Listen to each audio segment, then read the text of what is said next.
if he gets 15%, he's going to get 1.2 million votes. There's a lot of people in California. So 15% of the electorate is 1.2 million people. That comes out to about $162 a vote. The fact that there are people with this billionaire named Tom Steyer who's spending $200 per vote is, to me, it's a sign of late stage capitalism meeting late stage democracy. Hello, everybody, and welcome back to the Latino Vote Podcast, coming to you live from Washington, D.C. Hey, Mike, this morning I found some hemp seeds that my wife had bought and put them in my protein drink. Does that mean I'm going to get high? I think if you were high, no one would be able to tell the difference, so don't worry about it. Oh, this is a good point. Yes. It's supposed to add some kind of I'm trying to stay so young, Mike, and it ain't working because every morning I get up, my knees hurt more and more. It's painful getting old. Like, those stories, they're true. I'm not as old as you, and I'm probably in better shape, but I do feel like I'm catching up. You are not ever going to be in better shape. You may live longer. I may get hit by a bus tomorrow, but you ain't in better shape. Let me tell you what I told a reporter. You may live longer, but you are not in better shape. That's a good line. So this morning, a reporter called me. She texted me, and she's like, what do you think about this Trump losing it because of the age, maybe some dementia, does Democrats they said, does Democrats have a leg to stand on after the way y'all defended Biden? Is this something that's real? Is this a real issue? And I didn't even think about this, but you just made me think of it now. This is why this podcast is so great. And I said, look, age is something really relevant with people because all of us age, whether you just turned 30, 40, 50, or 60, your body, you can feel your body aging. And so when you remind people that Donald Trump's 80, you're like, oh, shit. Same when you reminded them that Biden was 79. They're like, shit, I'm 58 and can't get out of bed. How the fuck are they doing it? Yeah, and why? That's the bigger question, right? What's so broken in you that you're at 80, you still want to do this? But look, he's clearly visible decline. I mean, the senility is clearly setting in. He's sundowning. He looks bad, dude. Like senility. You can get a shot for that, right? Senility. You can get a shot. Okay, good. Just making sure. Yes, okay. We can set you up. Andreas, if you could get a prescription for him, I need some Sinigasil. Just put it on his routine, on his vaccination shots for the hantavirus. I mean, it's probably a hantavirus with my hemp problem. Seeds. I called it the hantavirus on CNN yesterday, and people lost their shit because I was like, why are people getting on a ship where they could get to hanta? The hantavirus.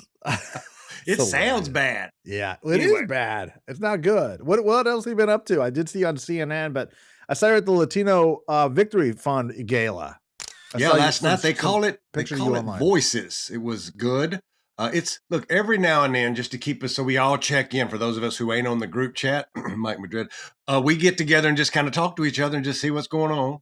It was good to see all of our friends. Again, I hate to build you up because y'all take advantage of it, but they're like, hey man, love you and Mike, listen to the podcast.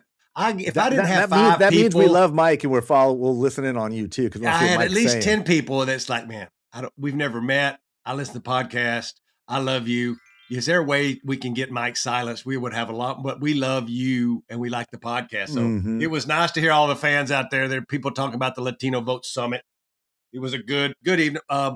Your good buddy Padilla was there handing out awards. Alex, yeah. He's doing well, right? I mean, he's doing good. The DC transition. Did he make the right choice, Mike? Yeah, for sure. Did he make the right choice? Because he would be the governor. Yeah, but I mean, Alex has always wanted to be a senator, and that's kind of he's got the temperament for it. He's got the right moment. He's meeting the moment. He's doing great. He's going to have a very long, effective, constructive term as a U.S. senator. I mean, he's like what you would want a U.S. senator to be. I'm just really proud of him. We got to get him on the show. Have we had Alex on the show ever? Ooh, that's a good. I think we did early on. I remember. Yeah. I had him on one of our things. Probably time to revisit also last again. Night. Yeah. I got to see the newest Congresswoman of the whole United States, who happens to be a Latina, who just won a special election in New Jersey, who I have known for many, many years. Lilia Mejia was there, and I hadn't got to see her since she won, so I hugged her neck and kissed her and told her how proud we were of all of her. I also told her that I was a little butthurt that I didn't work on her campaign, but that's neither here nor there. She won without Chuck Roaches. She proved me wrong, and I love her. God, I love her. And I almost got emotional seeing her last night because it was just like, I remember, 5-6 years ago, like I'd have never imagined she'd be, a congresswoman. I'd never imagined I'd be where I'm at or have, the wealth of riches and friends and all the things and blessed, great woman who loves me like I'm lucky. And so it was good to see her. She had been in Congress for 2 weeks. She was being followed around by a staffer, and they gave her an award last night. But follow Lilia Mejia. She'll be in Congress for a long time in New Jersey. She's Dominican. She speaks wonderful Spanish. She has a great husband, 2 beautiful kids. She showed me a picture of a boy that when we had hired her for Bernie, he came up to about my belt loop. This kid is 6'4" now and like 14 years old. Wow. The kids grow so much. It was good to see Lilia last night. Okay. Well, we'll see. We're expecting great things from her. Also expecting her to be on the show at some point. We should get Lilia on there. But since we're talking about elections, Mike, we've got to start with what's the craziness. And every day, I think I'm shocked more about this California governor's race. And I know there was a debate last night. I want you to tell me I need your take on all things. But the last thing I'll say, and I'll stop talking, is somebody had showed me yesterday a TV commercial that somebody's running that said, "Are you tired of seeing Tom Steyer ads? Here's a peaceful waterfall for you to watch for the next 30 seconds. That's the Becerra ad. It's a Polly winner. That Becerra ad is going to win a Polly. It's beautiful. It is beautiful. Guys, Tom Steyer has spent $200 million, by the way, on this campaign so far, and we're still into the big spend of the last 3 weeks. He's about to set all spending records in the country for a governor's race. My sense is, Chuck, he probably ends up with about 15% of the vote. Could be wrong, but I mean, most of the polling is showing him in the mid-teens range. Talk about what you put on Twitter about how much that's going to cost him per vote. And by the way, when I did post this on Twitter, I'll go through the numbers, but he's $50 million more than what I posted on Twitter, which is, if he gets 15%, he's going to get 1.2 million votes. There's a lot of people in California. So 15% of the electorate is 1.2 million people. That comes out to about $162 a vote. You add another 50 mil on top of that, and you're talking, I'm not going to turn the math over to you because the only person worth the math than I am is you. This is true. But Confirmed. we'll run some numbers probably on the screen, Andreas, when we do that, when we put this into production. But look, it's going to be near hitting $200 per voter in California. That's crazy. Like, you could do that in Vermont and Rhode Island, and it's still a lot of money. In California, that's disgusting. And look, that's a tough word, and I'm going to say that. And a lot of people are like, "Hey, you've been a lot more pro Becerra. You're usually an objective voice out there." And I'm like, look, Mike Madrid's no journalist here. I've taken sides in wars constantly, right? That's what I did against my own party. I attacked the Democrats. This is Becerra's moment. This is Xavier Becerra's time. Okay, so if I haven't been clear on that, I'm being clear on the Latino Vote podcast. Like, this is the moment that needs to emerge. He is in front. He is surging. The fact that there are people with this billionaire named Tom Steyer who's spending $200 per vote is, to me, it's a sign of late stage capitalism meeting late stage democracy. There's a great Washington. That's good. Yeah, it's gross what's happening in this state. There's a Washington Post article out today showing how many people on social media across the country are on this guy's payroll. Oh, shit. Without disclosing any of this stuff. And so there's millions of dollars floating around left-wing Twitter sphere, Instagram, and TikTok, millions of dollars. And all of these people who are jumping on board, including one name who I ain't going to mention, who's been on this show before, who's been touted as the #1 Latino influencer. We'll have him on after the primary because he's reached out, and I think he's a fine fella, but I'm troubled by it. I think that fella's getting paid by everybody, but go ahead. Yeah. And so that type of activity, I think, is going to come. There's going to have to be some reform. That you can't be on the payroll and selling, propaganda to the highest bidder without at least disclosing it. That's why we have to ad guys like you have to put a disclaimer on your work, Chuck. If you didn't have to, think about what the Wild West. And a lawyer has to sign off on it. Yeah. And so what they were doing, what the Steyer campaign was doing, was they were literally reaching out to all these influencers and saying, "Hey, just talk about these issues," which happens to match with Tom Steyer. Don't mention Tom Steyer yet. We'll pay you for all of these posts, all of this messaging, and then we'll come in, and then you start saying how much you like Tom Steyer after you condition your audience to be like, "This is where I'm at as an influencer. This is what I support," and it kind of makes you look like a legitimate validator with integrity. Just some of the grossest stuff. I mean, it makes Citizens United look like a. Let me do some hard-hitting journalists here. Mike Madrid, are you being paid by Tom Steyer? Yeah, right. And Mike Madrid, by the way, Mike Madrid's being paid by nobody. Like, I'm like, well, I'm the idiot here. I'm the old guy. Whoa, let me jump in here. Yeah. Mike is not being paid by anybody. And right now, I'm not, but I could be. And I'm pretty cheap. So if you want to pay somebody, I've got pretty head. You let me know, I'll do it.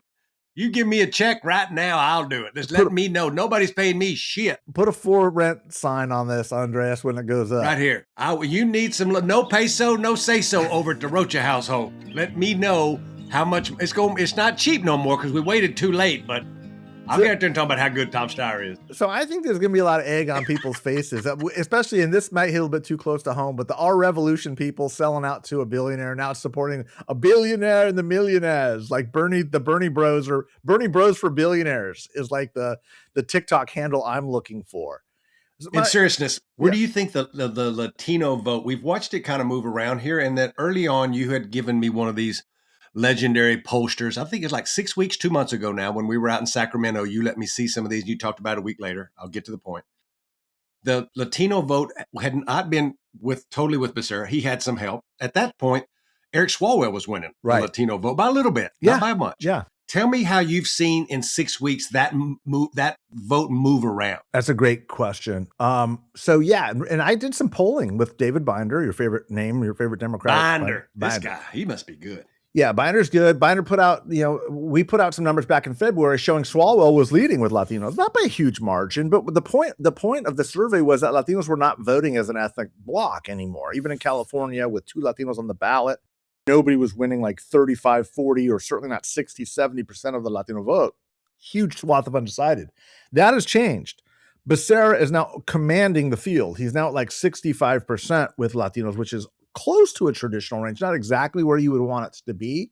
I do think, let me give you some anecdotal evidence. I did a panel with our friends at HOPE, Hispanas Organized for Political Equality, the largest Latina leadership training in the country. Huge here in California. It's a huge organization. Tell them I can work for them too if they need. They'll put you on the payroll too, Chuck. We'll get you on the payroll of everybody. Appreciate you. And Hope did this panel, about 500 attendees in the audience, and we did a live poll with these young Hispanic women. And Becerra, was the winner overwhelmingly, like 75%. And then Katie Porter was in second. Maybe it's a female, right? A woman. Oh, woman. And then Antonio was, I think, in third, and Steyer was like in 6th or 7th, which is very different than what the polling was showing.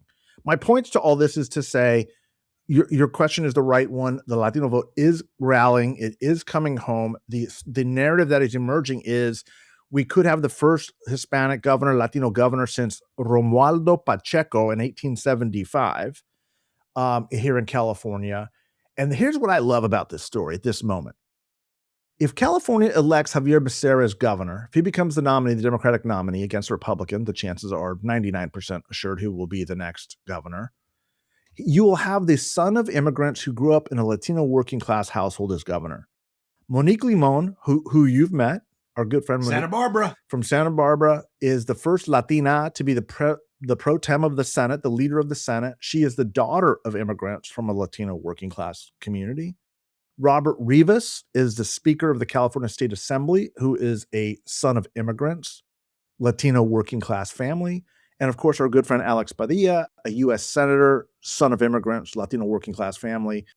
Boy, if that doesn't say something beautiful and romantic and forward thinking about California, I don't know what does. In the age of Trump, from what we entered with to what we're exiting out of, is a completely revamped country, a completely revamped Democratic Party, by the way, because this is where you need to go, Democrats.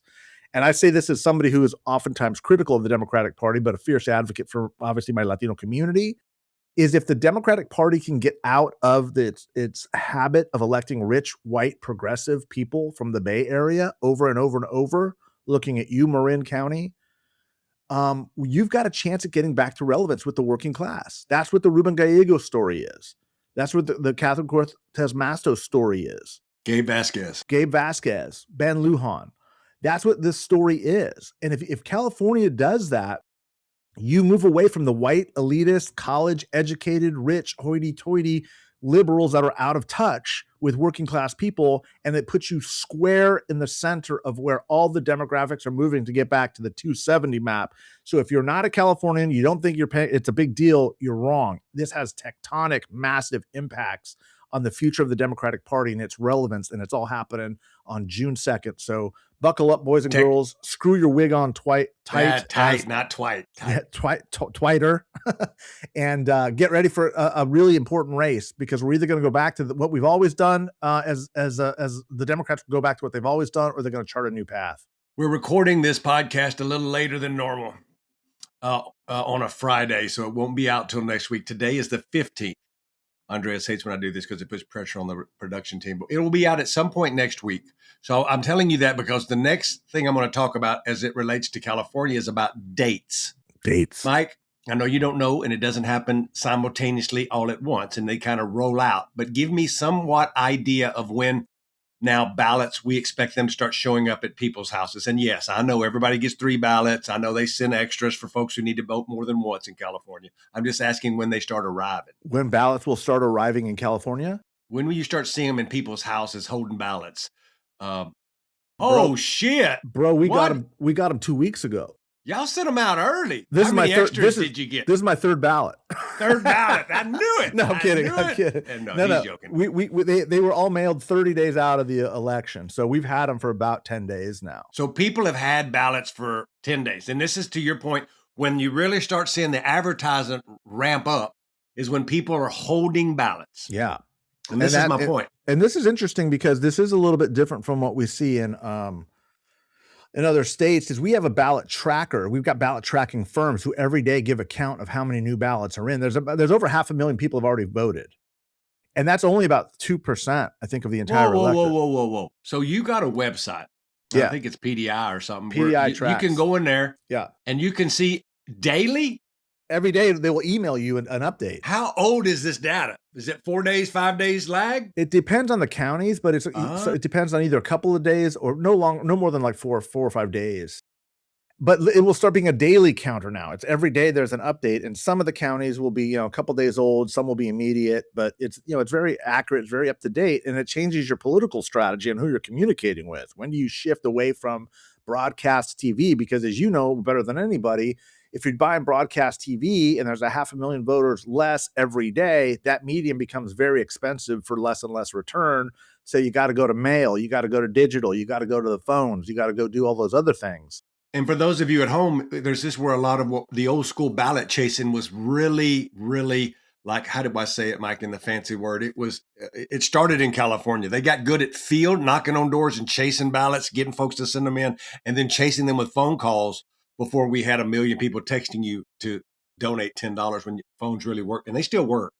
But that's the real difference. Something else I noticed, Mike, here recently in the last couple of weeks is there's been, and nobody's covered this, there's been a real uptick in Steyer spending in Spanish because he knows what you just said, is that he got to hold back that Walwell Latino move to Becerra. Yeah. He knows Becerra doesn't have his money, so he can go to Spanish language communications where Becerra just don't have the money to be up on Spanish all the time. I bet some of his IEs will be there, one of however many he's got now doing that. But as a tactician on the outside watching, I'm like, oh shit, he's just dumped $5 million on Spanish TV, radio, and digital. That means he's trying to stop that Becerra swell. Did I get that? Is that what you think's happening? That's 100% right. 100%. Okay. And keep in mind, Steyer is outspending Becerra 150-1. That is crazy. Across all platforms? Across all the spend. All right. $200 million to, I think Becerra's raised and spent $4 or $5 million. So like, it's just the most lopsided race I've ever seen, but he's not breaking through, and Becerra is surging. Like, people are looking past all of it. So yes, Steyer's got to limit his growth with the Latino community. He did a big event in East LA with our influencer friend night before last. They're trying everything they can, but it does, at least at this point, it's not working. So I think if Latinos do rally and show up, by the way, there are a lot of concerns that California actually could have a lower voter turnout than what we've seen in the rest of the country, which is going to be instructive too.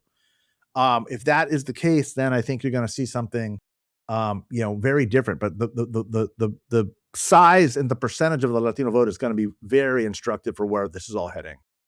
Watch California to remind all of you, they count votes for a long time in California, but their election day is June the 6th, June Mike? 2. June the 2nd? June 2, June yeah. the 2nd. Yeah. I was looking at my calendar. And watch a lot of other things. We should talk later, probably next week. I want to talk about primaries that are going on in California. Who's going to win in the Central Valley? Yeah. There's a fight between the DCCC and the progressive wing of the party there. It's Big getting one. ugly. It's a battle. Linda Sanchez has a real battle on her hands. The woman who was the LA County Supervisor, former Labor Secretary, Hilda Solis. Hilda, yeah. Hilda's got a primary. Like, there's a lot of new Latino seats, and there's going to be some new faces or other faces coming out of this California race in the congressional delegation. And I'll tell you, the Los Angeles mayor's race is interesting too, with Spencer Pratt. Shit. I mean, the Latino vote's going to be decisive there. So watching Latinos in the Spencer Pratt race versus Karen Bass is going to be really fascinating. You know something's crazy going on in California when my wife from Washington, D.C., a 35-year-old black woman, comes in and said, "Hey, don't you tell nobody, but I put $100 on that Cauchy thing for that Pratt boy out in L.A. I like what he's doing." I'm like, "Baby, don't put that on the internet, whatever you do." Thank God she's not on any social media. That's my hemp seed money, honey. Don't be spending That's that. right. That's where she gets that money for them hemp seeds, proteins I got. She's with the Pratt. She's like, "I like that they burned his house down and now he's giving them all shit." I'm like, "Baby, here we go." She was just making sure I wasn't working for nobody because she's like, I put some $100 on the Cauchy just to make sure because I'm gonna get that money. She tells me every day, she goes, I'm up with that Pratt money." I'm like, oh she's God, hooked, money. man. She's God, hooked. here we go. It's like the numbers. Play the numbers. So look, game. we got to change gears. Yeah. We're going to get back to California, talk about the mayor's race. We're going to talk about some of these congressional races. Maybe we'll do a little deep dive next week on a few of those because those are going to be super interesting. But the next topic is this redistricting fallout. We talked about what happened with the Supreme Court, what happened with the Voting Rights Act. Some would argue that it's gone. Some would just say it's damaged, whatever. States have not wasted any time going, hold my beer. We got time to do some shit right now. And just for you at home who think it's going to devastate all black voting, it's not. But it is going to have an impact. I want to give you just a snapshot of some of that impact, which is the Tennessee legislature immediately went in and redrew lines. And in Tennessee, they have all Republicans except for one little black-blue spot, and I mean a black community with a blue electoral spot in Memphis, historically black city. That's where Martin Luther King Jr. was shot. They've had a long-standing black representative there named Harold Ford Jr. and his father before that. But it's a funny part of the story is the current incumbent has been there for 20 years, and he's a white Jewish guy named Cohen. Yeah. But these black people have elected this white man, progressive, been with the community, and that's their right. That's their right. But that seat is now gone. And here's the other interesting thing about that, Mike, is that I shouldn't call him old, that older white gentleman who was the congressman there was being challenged by a young black operative who was backed by, them leaders we deserve. The leaders we deserve is down there saying the folks deserve this black guy who was young, full of energy, and was one of the black legislators that the Tennessee House had kicked out. Oh, remember they blocked him from being in. Of course. He was one of them. Wow. So he had a ton of support. And I think, if you ask me, he was probably going to win that seat. Mr. Cohen has been there for a long time. He's 70-something years old. This young black activist, kick-ass state rep from the local area was probably going to beat him. But now there's no seat for nobody to run in. Yeah. This is all because of what we talked about, Mike. I needed to get your brain and insight around how this is going to affect Latino seats specifically. NALEO, the National Association of Latino Elected Officials, has asked me to be on a webinar to talk about these impacts and where will hurt Latino representation. Florida, I think, seems to be the biggest place where there's a possibility, right, where this could hurt. And I know you're doing a lot of work in Florida, a lot of Latino work in Florida at the moment. Get this, by the way, I'm going to be doing it on my birthday. Just if anybody wants to send gifts or hemp seed or whatever you want to for my birthday, May 27th, I will be in London, by the way. I have been invited to debate at the Oxford Union, the oldest, most prestigious debate society in the world. And they've asked me to come. So I will be putting on my tuxedo for the debate society as a proper gentleman does, Chuck. This is why we're different. Go ahead. This is how we're different. And so I will be flying to London, traveling to Oxford, preparing my debate talking points. But for all of our friends at NALEO, I would not miss this. I will be in a different time zone, 12-hour difference, but I'm jumping on a webinar to go over where these impacts are going to be. So let's do a little session too. It doesn't have to be today, but I do want to know where there's a whole lot of scuttle, and there should be, about what it means for Black representation, the end of the Voting Rights Act, but what it means for Latino representation, which I think is going to change considerably, and what kind of seats are threatened. I think the biggest impacts are in Florida. Am I right about that? For Latinos, unless Texas goes back in 28. But with Texas has already made a decision, right? The Republicans are like, we think they're ours. So we're going to create Latino seats that are also Republican seats. And they're probably wrong about that. But I think they could still bust up. They wouldn't mess with those border seats anymore, to your point, because you're right. They would go into the cities and get El Paso and get Veronica, and go into San Antonio and get Joaquin Castro. Okay.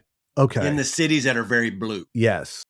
And that's how they busted up, I think. Now, that's my just ballpark opinion. So you could get a couple more seats out of Texas, and you could get a couple more, 2 or 3 seats out of Florida, is what they're thinking. I think in Florida, the way they just drew these lines, we're anticipating that this decision was coming, and they already broke it all up, and they have they got what they're going to get. Yeah, they got rid of Darren Soto. Darren Soto no longer has a seat. Got it. Okay, so they got rid of the Democratic seat in Tampa. That's the 2 seats they just did away with. They just broke them up and put them in other seats. It's gone. Okay, Darren Soto's seat is gone, and they took 4 Democrats in South Florida, along Fort Lauderdale and that area down in there, and made it into 3. Yeah, and just super pack those in, and so that's kind of already been done. Got it. And so Texas is the main place. Yeah, Texas, and I don't think they'll go back in Florida because there's just they can't bust it up anymore. Yeah. But going back to what I was talking about, Tennessee's gone. Yeah. All I'm going to say quickly is that they're going to do the same thing for Clyburn's seat in South Carolina. Yeah. They're going to get rid of James Clyburn. They've gotten rid of, there was a Black seat in St. Louis. They're leaving. And there was a Black seat in Kansas City, Missouri. They're getting rid of the Black seat in Kansas City, Missouri. And in Louisiana, and I'll stop here and we'll move on. In Louisiana, there was a seat in New Orleans. And then there was a seat in Baton Rouge that ran up to Shreveport. They got rid of that one. That's where this original case was about, that second Black seat in Louisiana. Yeah. Now that one's gone. Get this. The governor just stopped the election in Louisiana, and they're just starting over. There were people already voting. He's like, we're going to scrap all these votes. We're just going to – these legislatures are out of control, just going and seeing all they can get done. But that's the impact. The impact for Latinos we'll talk about next week. And to Mike's point – real quick, Chuck, where is this going to just end up as a draw, or the Republicans are going to have an advantage? The Republicans are going to have an advantage. Right now, it's about 8 seats total, but that's taking in that they win these Texas seats. That takes in that they can protect. There's a couple Florida seats, Mike, that they drew that are like R plus 5 or 6. Yeah, that are. I think this year it bites them in the ass because it's such a wave year. Yeah, but it could come back. And I think we win the majority, and we don't win it by 25. We win it by 20. Because I think those are the 5 or 6 seats, these Black seats that they're just getting rid of. Yeah. These Latino seats in Texas, Henry Cuellar is going to win. Vicente Gonzalez is going to win. I would not be shocked if Bobby Polito flips an R plus 15 seat. And then on top of that, the Texas 35 race, which is a runoff, is in 2 weeks. I do this because this is San Antonio and it's just north of it. Sheriff Johnny Rodriguez. Johnny something. Is it Rodriguez? Anyway, he was the sheriff of Bexar County. He's going to win that runoff. He could beat De La Cruz's brother, Mike, for God's sake, who's running as a Republican in that seat. De La Cruz's brother's running? They're turning the family business already. Yeah. Oh, my God. And then the last thing in Texas 23, where Gonzalez was kicked out of Congress, Katie Padilla is running against the AK guy. That's his name. Oh, AK yeah. guy. Brandon, whatever. So all of that in Texas could go Democrats' way, and that's 1, 2, 3, 4. That's 5 seats. That's their seats. Yeah. And that changes the whole dynamic. I mean, the generic ballot, if you read Atlantis Intel's poll, has an 11-point advantage for the Democrats. The average is like 9, but on the ground, guys, it's like Democrat plus 15.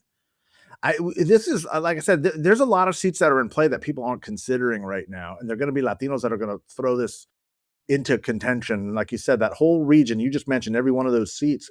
I think it's odds on that they flip from red to blue. Now, many of them are already blue, so they're not swings. Let me make my point. That's fair. In Texas, they got rid of 2 seats and just got rid of them. The seat in Dallas is gone. They consolidated 3 seats into 2.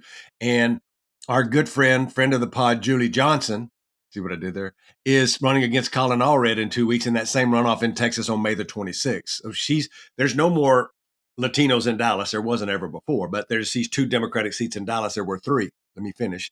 In Houston, they just got rid of a seat and combined the old man to run against McAfee and then put Sylvia Garcia in a seat that's a little more black. She stayed, but they got rid of the other black seat there. So those 2 are gone. Like those are flips because they're just gone. These other ones down in South Texas are the ones, to our points, are the other 3 they're thinking are flips to them, which I don't think. 2 of them for sure is not. 1 of them could be. We'll see. So keeping in this mantra of how Latinos are going to make a difference in all of this redistricting stuff is there was a primary this week, Mike, in Nebraska. And these are one of these example districts that you talk about all the time. We know that there's lots of Latinos in Miami, San Antonio, almost said Las Vegas, but Las Vegas and in California. What we don't talk about is the little blue dot in Nebraska, which is around Lincoln. Yeah. That is now because of, get this, Mike, because of the meat packing plants back in the day where folks moved there and now their kids and sons and daughters all live there. Growing up, yeah. 25% Latino seat. Yeah. Nebraska. And there was a guy there, a Latino state rep run last time and lost by just a hair against a moderate Republican. I can't remember his name, Mike. He's stepping down. He's taking on Trump. I'll get the name for everybody. Bacon. Bacon, thank you. Don Bacon. This is one of 3 seats, Mike. Only 3 in the whole nation that elected a Republican congressman that Kamala Harris carried. Yeah. Only 3 seats like that. And so Don Bacon's a good member, by the way. Good Republican. Mm-hmm. Middle of the road guy. There was a guy running named Kavanaugh and a woman named Denise Powell. Denise Powell is Latina. She's obviously married to a white guy. Denise Powell, I just pulled it up for you because I was going to read it for the listeners. Denise Powell is a mom, a small business owner, former corporate executive. That's some Republican shit. Public school champion, healthcare advocate who knows her strong work ethics and loves family and community. It's like Chuck Butcher wrote this. It's poetry. I'm not working for her. In Nebraska, way of life. She knows good living gets hard to come. Oh, anyway. She is Latina. Bottom line, big Mike Madrid wind up. She won the fucking primary by 1,000 votes. Like 800 votes. She beat Kavanaugh, the white guy. Yeah. Pretty much with Latinos, changes it was neck and neck. Changes She's going to be the nominee in a seat that Kamala Harris carried. Yeah. And these Republicans have backed themselves into a corner. They did what they did in California in 1994. They did what they did in Arizona in the teens with SB 1070 and Sheriff Joe Arpaio. The Trump era is going to look back as just a big, massive problem for them when they had nothing but opportunity and they squandered it because they decided that they would go with this crazy mass deportation stuff. They decided to go through this tariff economic policy, crush our families with inflation, hunt us down with ICE. And this is what you get. This is what you get. You deserve it. So keep your eye on this. The Latino vote is becoming more and more. I was eating them hemp seeds. If y'all watching on YouTube, I'm getting them blueberries. Don't watch. In my teeth. Take a pass if you're on YouTube. You don't want to see this. Almighty. Hey, I looked up Sheriff Johnny. It's Johnny Garcia. Now, for all of you scoring at home, Garcia is the Smith of our culture. But yeah, Johnny Garcia, Bexar County Sheriff, running in Texas 35. He's in a runoff. But the unique thing, Mike, about this Texas 35 race, and we'll go to our last topic in a minute, but I wanted to tell you this about Johnny, the Sheriff Garcia in the San Antonio suburbs. This was the old Greg Casar district that was in Austin that went to there. They took the Austin liberals out. Now it's just suburban white people, and it's an R+10. The Democratic sheriff of Bexar County is running. He was in a 6-person primary. He's in a runoff with another woman. But he has the endorsement of the Blue Dog Caucus. You know what the Blue Dogs are? Yeah, I didn't know there were Blue Dogs left. Yeah, they have a whole pack now, and they are spending millions of dollars to elect moderate Democrats. Yeah, they're the Mod Dems. Guess who else endorsed Johnny? Greg Casar, the chairman of the Progressive Caucus. Oh, wow, the rally. So you have, there's 2 races in America for all of you super nerds, where you have the Blue Dog Caucus and the Progressive Caucus now supporting the same candidate. And get this, Mike, God, I hate even telling you this. It's Texas 35. Yeah. And it's Pennsylvania 7 in Bethlehem, Pennsylvania. Bethie. Where these 2 Latino seats, where they're both progressives and the moderates who whatever are both endorsing candidates because they have blue class, blue collar. It's the Teamster firefighter in Bethlehem. Fascinating. Over the Latina in Bethlehem. And Sheriff Johnny in Texas. So in Pennsylvania, they're backing a white firefighter over a Latina candidate. But in The Texas, Progressive Caucus and the Conservative and the both. and they've chosen a white guy over a Latina in Pennsylvania, Bethlehem, Pennsylvania, working class towns. Very working class. This is Steel Town. This is old Bessie. Bethlehem Steel, Yeah, Bethlehem Allentown. Steel, Allentown, right? This is working folk. And then, but if you go down and look at the same dynamic in Texas, they've endorsed a Latino candidate, former law Two enforcement Latinos officer. running, a woman and a man. They're going with the sheriff over another Latina Interesting. who has had some pretty bad shit to say about Israel. Okay. All right. Well, we're gonna let's keep an eye on those two. Let's see how those. We should have Sheriff Johnny if he wins this primary on. I'd love to ask him questions. I want to talk to Sheriff Johnny too. Let's get him on. Let's just make sure that's remote so you don't get in trouble with law enforcement. You got some running room if things go bad. We're never going to be in the same room with the sheriff with me. I'm probably still in a couple counties in Texas wanted for some shit. I'll be safe with him. Maybe he'd come out here and we'll talk to him. He'd come to California, but I'm damn sure not getting in a room with the sheriff. Last thing I got is, Mike, just so you know, here in Washington, D.C., the sheriff, the president is repainting dude. You're worried about it now. I'm worried to fucking death. I was thinking about what I did in San Antonio back in the day. We are painting the swimming pool in front of the Lincoln Memorial. Yes. Have you been to this place? No, this swimming pool? But I'm excited about it. I can't wait to see it. I bet they're going to turn into a flag. It's going to be red, white, and blue under there is what he's really doing.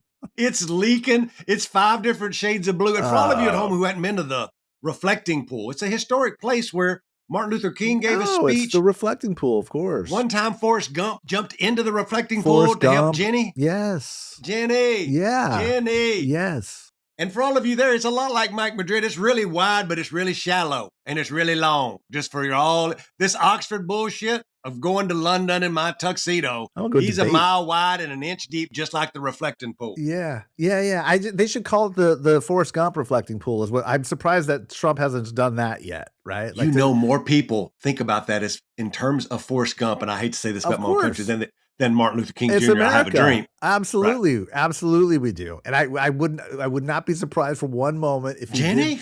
Is that Jenny? Is that Jenny? Jenny! Oh, that's so I troubling. love this country. As we close up, we should tell people, and I thought about this last night because the guy from NALEO, God, I can't remember his name, the government affairs director, I love him. He goes to so much of our stuff. He was like, Chuck, the team at NALEO and all of the folks that we've started telling, and this is breaking news for all of you, right here on the Latino Vote podcast, we are going to be doing a live Latino Vote recording at the NALEO conference in California. Come on out, guys. Show up. Big turnout we're hoping to have here. We're going to do, as part of the keynote, a live recording of the podcast. So in a room full of Latino elected and appointed officials.